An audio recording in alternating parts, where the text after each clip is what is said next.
Hello friends, I am Dr. Shivam Kesarwani, ENT head neck surgeon, and I with Dr. Ankita Mukherjee, we both operate Angsh ENT and head neck clinic.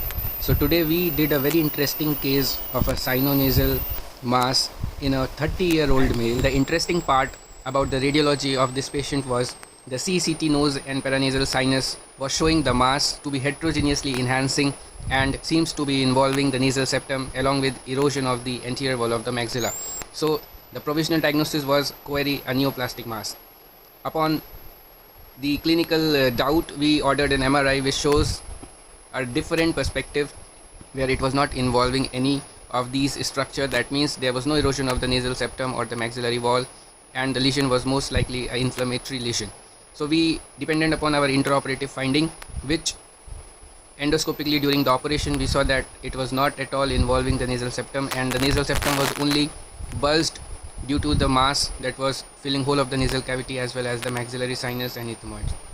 So we did the endoscopic micro debridement assisted removal of the mass from the left nasal cavity as well as the maxillary sinus. We used the curved blade and removed the mass in toto.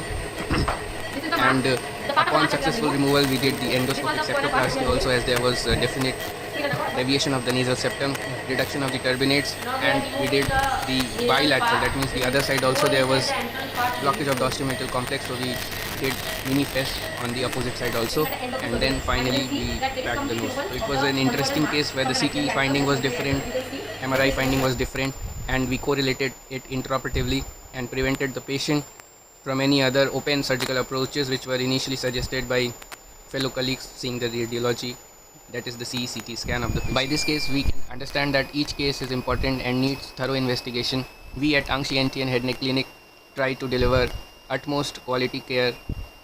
We both, Dr. Ankita and me, discuss the cases thoroughly and do the investigation so that we can give the best possible outcome to our patients at Angsh ENT and Head Neck Clinic.